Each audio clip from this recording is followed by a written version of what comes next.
have it. Excellent. Yeah. To start today's facts section, I wanted to explicitly state that I do not have a personal experience with schizophrenia and express that I'm presenting information that I don't have personal context for. I hope that nothing I say is inaccurate or damaging, and I would like to know if that is the case. Please email us. I know that. Email. Yeah, I know that oftentimes with mental illness classifications, or honestly anything that happens with the brain, the definitions or blanket interpretations of an illness can be damaging or contrary to the feelings or views of individuals who actually experience that. I also grew up in Western society and process daily how much what has been taught to me has been inaccurate or skewed to benefit capitalism or white supremacy. So if there's anyone who has different experience with schizophrenia, either culturally or personally, and they want to let us know, they can how we can do better and know better, please don't hesitate to send us an email at theghouls.nextdoor.com or at gmail.com. Yes, we always appreciate that. Just being, transparent with us. Our door's open for that. Like, we want you to help us be better. Yeah. And we're trying to help ourselves be better too by learning as much as we can about the world around us and questioning things. But, sometimes the internet doesn't actually have the answers we're searching for.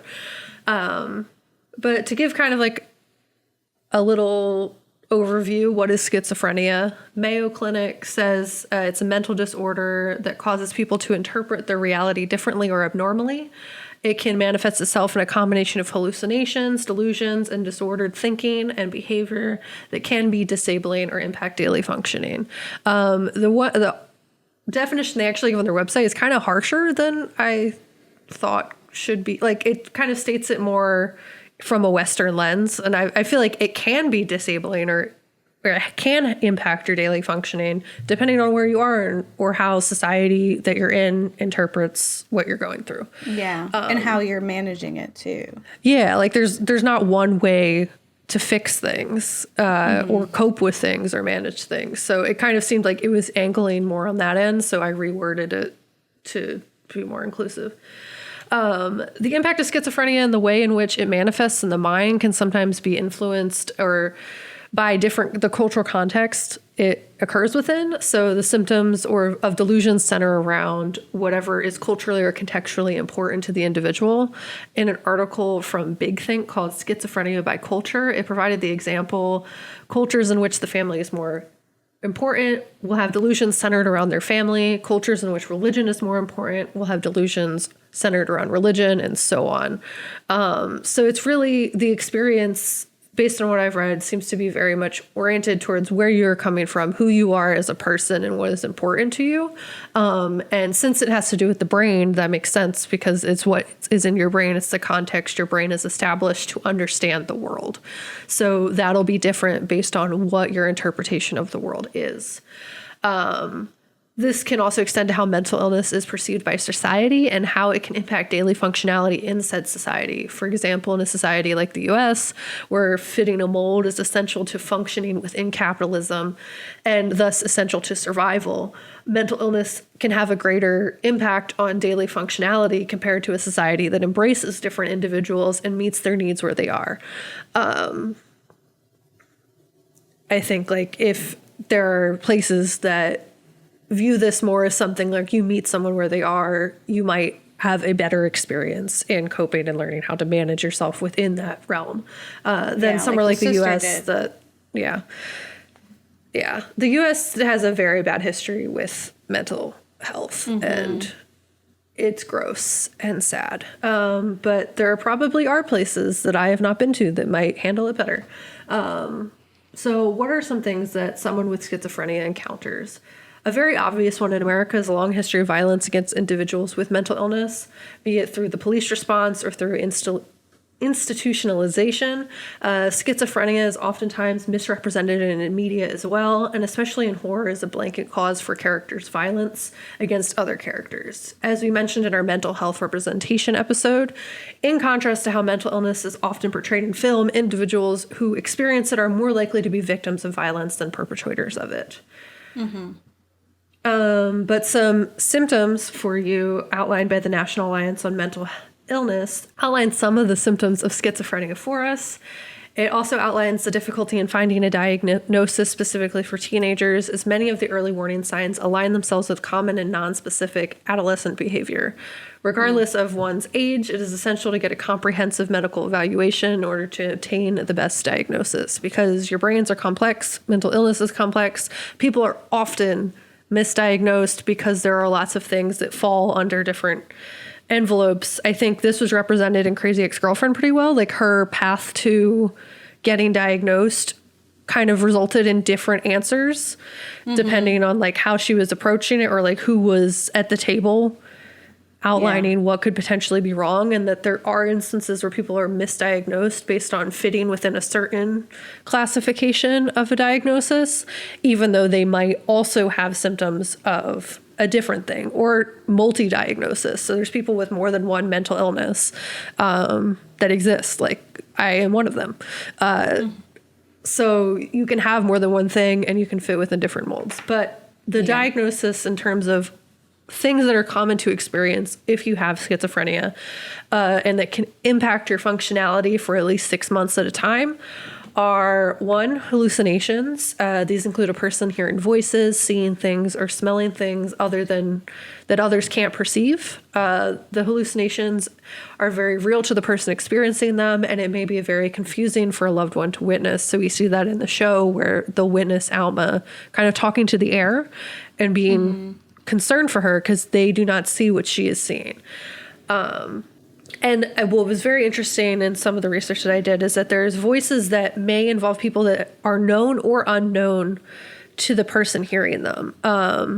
There's something I read in the Big Think article that kind of went over how in America there's lots of people who experience like invasion of their thoughts, and that is how they experience their hallucinations, not like exclusively, but for many people, that like it feels like someone else is there that they don't know and is like entering their mind, and that sounds very stressful. That sounds very scary, and I didn't know that that was something that was possible, so that's interesting to know.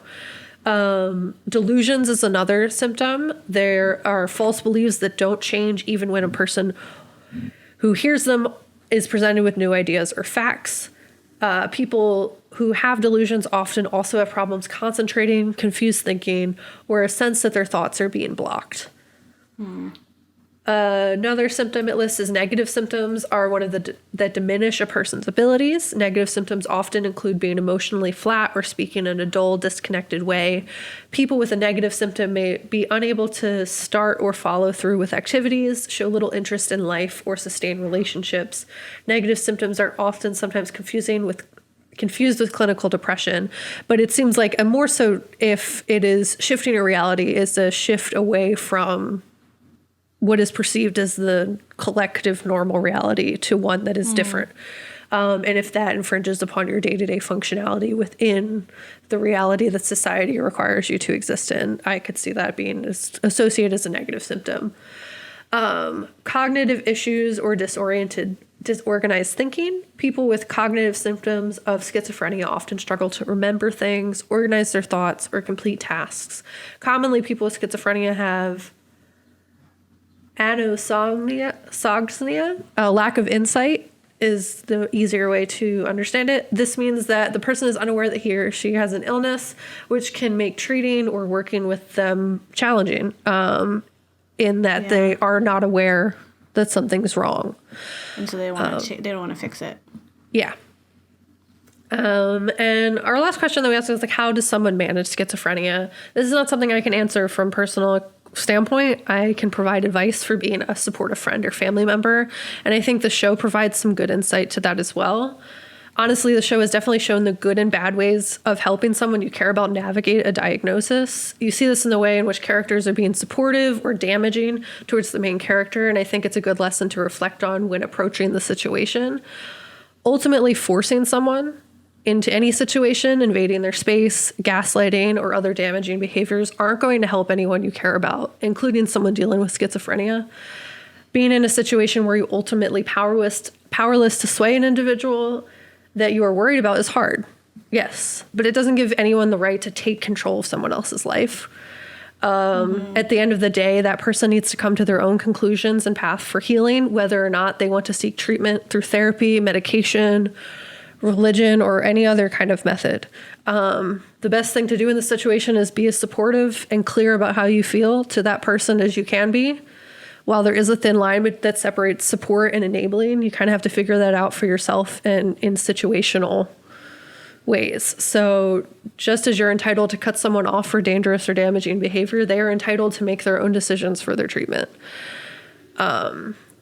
In Mayo Clinic, they also provide some advice for helping someone with schizophrenia. The biggest thing that you can do in a situation is talk to a person you care about and express your concern and love for them.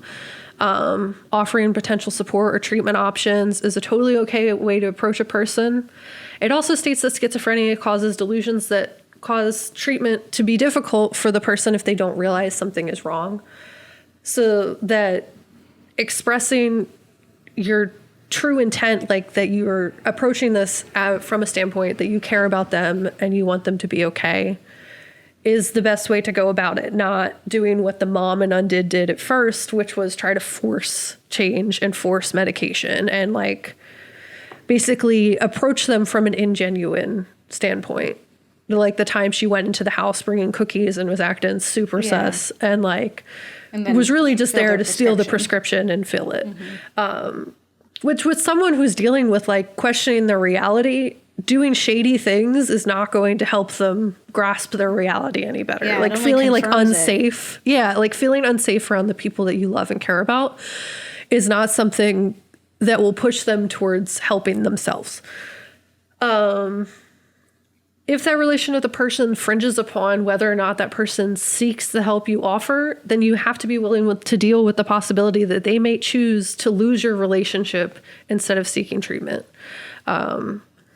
And this one I don't agree with that Mayo Clinic suggests. It says if your loved one is in danger to themselves or others, that calling 911 or another emergency responder is an option, but I would disagree here. With the number of individuals being murdered as a result of mental health crisis response calls by police, I cannot in good conscience recommend that option. I would instead suggest trying...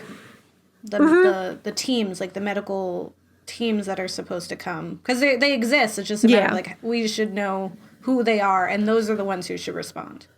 Yeah, and there are instances, unfortunately, where you do request that, and they still send regular police officers. If the individuals that are under the crisis line are busy, essentially. So it's really a judgment call, but there are other resources that exist, specifically seeking out trained professionals, social workers, individuals trained in de-escalation, essentially individuals that can, for the most part, ensure that everything possible will be done for that person's safety, to either a state of calm or like feeling better, or in the worst case, hospitalization.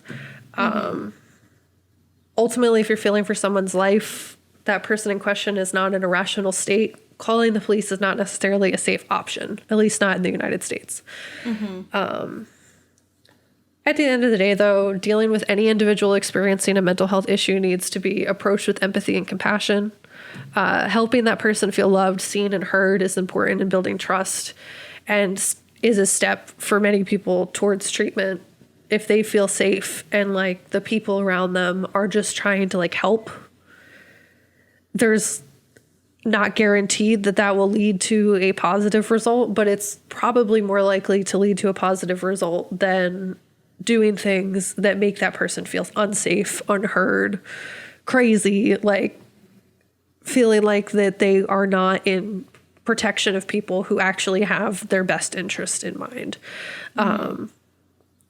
It's more likely to cause unhappy feelings or feelings of like furthering isolation or separating themselves more from. Exactly. And while like there are ways that you can seek treatment in terms of therapy, as what is her first name? Purdy? Kate Purdy. Katie Purdy. It's funny. It's like the same. Kate Purdy, name. yeah. Kate Purdy. Okay. That like there are other ways that you can seek healing in navigating a diagnosis, that medication is not the exclusive end all be all answer. It is for some people, but that's a personal choice. And if that's not what's right for you, then you need to figure out what's right for you. And if you have people in your life who are not helping you navigate that space and instead are being really hurtful and harmful, then it is like your choice to figure out how you want to heal from this situation. And as like Gabe was saying, it's like your life is just different now. It's not over. It's not like if you're experiencing symptoms or stress or like are entering into a state where you do not feel safe or are experiencing a mental health crisis, like you need to do what you need to do to be okay. And hopefully that you're able to navigate that space with people that care about you and love you. Because at the end of the day, like you still being here is better than not. Yeah, I agree. Yeah, it's complicated, right? And that's why I think it's taken so long to get such a good representation of mental illness, because especially here in the Western world, there hasn't been a lot of work to understand and empathize with folks who are experiencing those events. It was more of just like, they're different, they're wrong, and we have to remove them from, like, that's just the history of America, unfortunately, right? So to have media like this that kind of shows you, it's a very delicate balance. And then to, be very honest about the struggles of that and to show the stress that people are experiencing, and also show you like a very clear wrong and right ways to approach it. Like the mom definitely meant well, but there's a lot of things that the mother did. Like she mentions like bleaching her mustache for the wedding, which is like, that's her trying to fit into this Western world, and, force her to look a specific way. And that's, is kind of colorist in a way, or kind of against like her own culture, to be like, no, this is what I look like. I have these things because I am Mexican American, and that's how it works. So there's a few things throughout to show that, but it's a very human response. And that's, again, like I said, like her sister really kind of sitting there and being like, okay, I believe that you are experiencing these things. I believe that this is how you're seeing it. And I'm willing to like work with you to figure out the best way to deal with this, which means like I have to sit here with you and walk through it. Like we have to get through it together. Which is, I really appreciate. And I always appreciate when they show, alternatives to Western medicine too, because it isn't like there isn't one answer, and we are so often, just like you throw medication at it, and then that's a big reason why people don't even do the medication. Then they don't get any help at all, because it's just like it's either this or nothing, and that's not true. There's so many ways to get help and to live with it, because you can. Yeah. And I mean, it's disrespectful, honestly, if like it's insinuated any other way, because if it's like ignoring the fact that Western medicine is rooted in white supremacy and capitalism, and is a tool with which things are reinforced to fit that narrative. So like, I think it is reasonable to question the validity of Western medication, and it's rude as hell to like be like, that's the only, no other cultures exist or handle this any other way. This is the way. White saviors, woo! Like, it's not the end all be all. Like, there are other ways to cope with things and learn things, and people need to open their minds to that. And I understand it's different if someone's like at risk of hurting other people or themselves, but like, if they're not in that state and they choose to navigate that space through a path of religion or other healing methods, like, let them. Are they hurting you? Are they alive? Are they able to pay their bills in some way, capacity, or some form? Let them live, man. But it is gross that capitalism like doesn't allow people who are not fitting the general societal mold to survive in these kinds of scenarios, that like people with mental health issues also experience a large proponent of homelessness, because the only way to survive is to work like a machine in our society. So there's lots of barriers that make it complicated. And I think complicated is the best way to describe. It's compounded. Yeah. Yeah, because, it's intersectional too, right? Like, because there's different qualities or parts of who you are that influence whether or not you get help or treatment or understanding too. Just the way you look or the way you're perceived can influence that as well. It gets really murky and complicated in that for sure. I think, I think this is, like I said, a phenomenal show. Definitely give it a watch. In fact, it even kind of made me want to try to watch BoJack Horseman again, because I have heard a lot of really great things about representation and understanding of mental illness. It just, again, it's a humor that I don't usually get, but I'm always, willing to learn more and to see, to give that, like, kudos and appreciation where it belongs. Like, even if I can't rightfully, like, understand that humor, I appreciate that it exists, and that for some people it is. Like, I've talked to people who are like, this show, like, saved my life. Like, oh, literally. wow. Yeah, like, people being like, I was in a dark place, I saw this, and it motivated me. Like, for BoJack Horseman. Now I gotta watch BoJack. Undone is that too, yeah. Yeah. All right, that's what I'm saying. Like, I wonder if, Undone will do that for some people too. I think part so. of me is like, I should have that, the person that I know who's experiencing this, see if they watch it. And if, it's similar to their experiences, or maybe they'll find some hope in it. Or if they'll be like, I don't have superpowers, like, I'm stressed. And then, kind of talking to them about what their superpowers are, right? Like, that we can use our brains to change the way that we're perceiving things that are happening to us, or the way that our brain is experiencing things to be a positive experience, and therefore not hindering you as much. Yeah. Like, changing your point of view. But, I think it's a great episode to kick off our mental health awareness month series, and, talk about that. In our show notes, we'll have resources for you. So if you are experiencing this, we have some resources below that you can use to either support other people or to support yourself and get the help that you need, because it is just a matter of, managing it and just living your life differently now, but it is not over. And I think throughout this whole series we'll be able to really show that. Yeah, and I think just, like, actively working to remove the stigma associated with all of the things, because that's, like, one of the larger infringements upon people's lives, is just how society perceives it. So if we're actively working to improve our view and we're accurately present our view, which I think it would be dope if, when I Googled schizophrenia, it wasn't just like Western medicine time all up on there. I guess it's because I'm searching from America, but, like, if it was, like, actual, like, stories of people, like, just if it was Undone showed up, or, like, media that represented it, I think that would be dope, instead of just like Mayo Reddit Clinic, because Mayo Clinic, Mayo. You got to go on Reddit. I'm sure there's some experiences on there.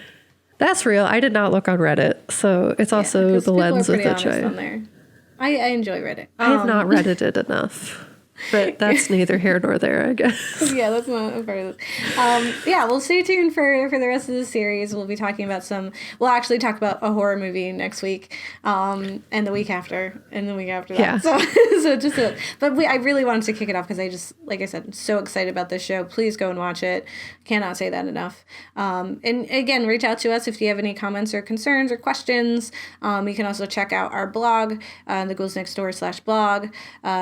ghouls.nextdoor.com/blog, where you can see the information that we detailed here if you want to help and support people around you.